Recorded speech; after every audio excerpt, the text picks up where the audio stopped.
Welcome to the bold analysis, ladies and gentlemen. Kithure Kindiki, the Interior Security CS, is not reading in the same script with the police bosses. And this is in reference to how to manage protests. And their point of conflict is something that just needs an interpretation of the law. And according to the reports, is that Kindiki, who is a seasoned and experienced lawyer, is asking the police that when a protester is not armed, you should not bother, or rather you should not breach the rights of that protester. He was simply telling the police that the right to protest and picket is in the Constitution, and the role of the police is just to make sure that they escort those who are protesting.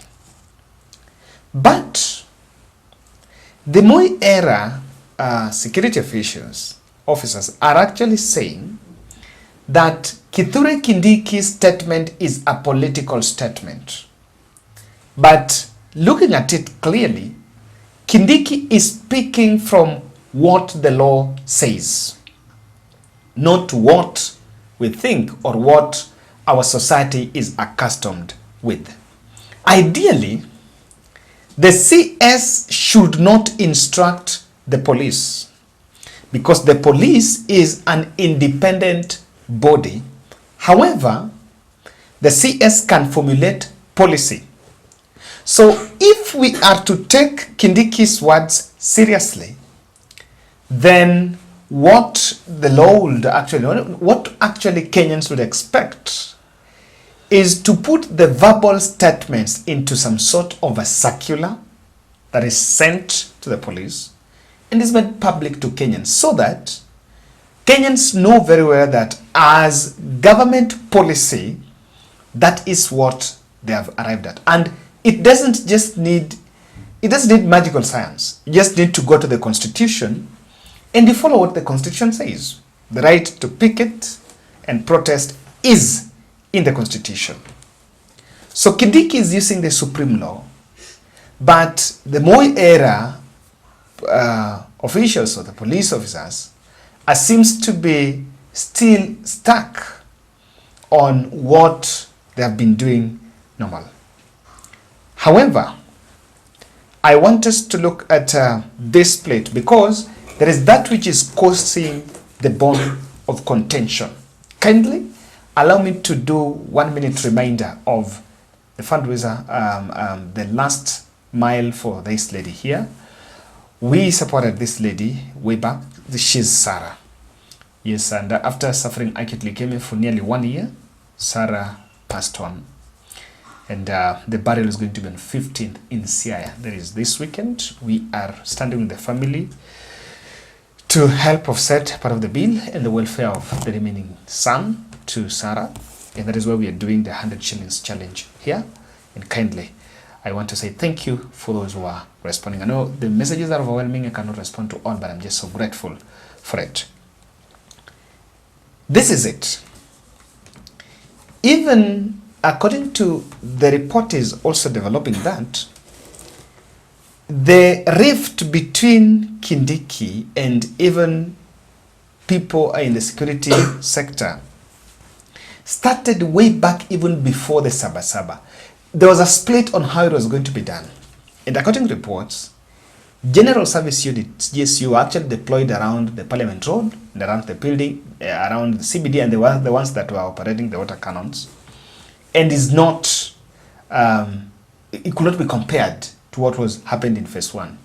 Now, even lately on, this is Monday, the Star is reporting of a meeting that was held, and that meeting was strategizing on how they were going to manage protest. And there are those who still believe that they needed to confine Kenyans in their areas, probably in those, if it is Kibera, the way they are confined not to move, Kibera, in the slums and those areas so that they don't come and converge. There are also those who emerged, reports that emerged that they wanted to ban any sort of a political rally. I don't know how that is going to be done, because that is not a responsibility of even the police. Because if anything, those who are organizing even protest or political rally, their own role is to notify the police to give them security, not to give the permission. That is what has always been said. And of concern to Kithure Kindiki, they're doing investigations about the 6 Kenyans were shot dead, that died. But the mysterious squad that has been hitting Raila Odinga's car during the protests is something that is leaving intelligence and even Kindiki scratching his head. Because there is a fear that if anything can harm Raila, it can plunge the country into anarchy. So, because honestly, if you've been seeing Raila after rally, I think twice, gari yangu attempted bullets. And of course, the vehicle is bulletproof. But then, his supporters cannot hit it. You know, Raila Odinga's supporters cannot hit the car.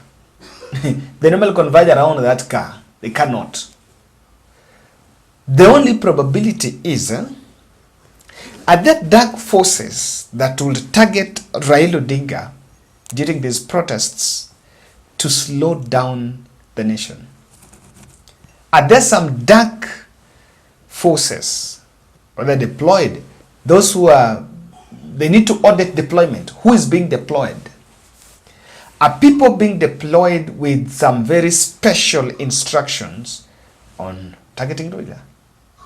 Then the second bit that is also another reason why Kindiki is treading very careful with the matter of police using excessive force is there possibility of politicians that are planting goons during these street protests so that they can wreak havoc and maybe create instability? So that has been a question, and I think there is what the law says, and I want to be a little bit fair here. You cannot tell a police that you go and just use excessive force. I think there is a moment of what is supposed to be done. You know, there is that which common sense. There is a photo that has been going viral where some policeman was harassing some mentally disabled woman who we even understand that had lost. Now there is this photo you're seeing here. This woman, I'm told he had even lost the son. So he was even in some sort of depression. And this was in Kisii. So when he was trying to cross, that policeman Ikamali harassed. And you know, we were like, is that about rogue police or that about just human judgment? Leave alone the fact that you're even a police. That one can even be your mother. You know. And that is what Kindiki is saying, that let's follow the law. But people want to suspend the law because they want to get different quotas. The reports that even some officers are receiving conflicting reports. Now today, what was very interesting is, if you look in the past, for us who have been making political observers, you make a comparison between the way the security team are doing press briefings and, you know, the hype, reacting to what the Azimio Umoja is saying, and compare that to first one man, IG Japhet Koome, is actually missing in action. His less and his silence is something that can be felt in the whole of this discussion. We understand even the press briefing that was held in the past, it used to be would be around the CS, the police ranks there, but this time round he was not there. Now, there is something that is happening. Why you see that split is actually the gap is there. There are conflicting layers of orders. I said the CS do not give instructions to the police. But members of executive, they're not even them, they're not supposed to give instructions, not even the president.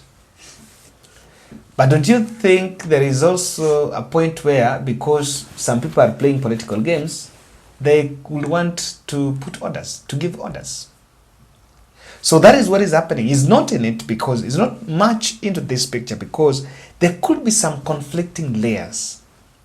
What was he saying, and maybe what he's getting from other quarters. Number two, the fights or the this push and pull between NPS and IG over the police promotions has actually punctured that sector.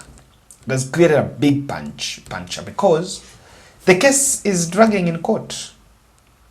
Yes, the case has been taken to court. You never know how it can go, and I can predict that the National Police Commission might actually win that case. So because of that, even the level of motivation, you're not even sure, because if the NPS is going to win, then all those promotions are going to be revoked. Then what do you expect? Lastly, I am seeing there is Ruto's hand in the security sector. Let me tell you, a matter like security is not something that you can wish, you can say that Ruto is not in it, or whether Ruto is not instructed. He's in it, and maybe he's calling shots in the background. Those are my thoughts, guys. I looked at it, and you can tell us why the IG, unlike in the past where he was very vocal and very active, very aggressive, coming out, I know he would come out and say, I'm going to hit Raila.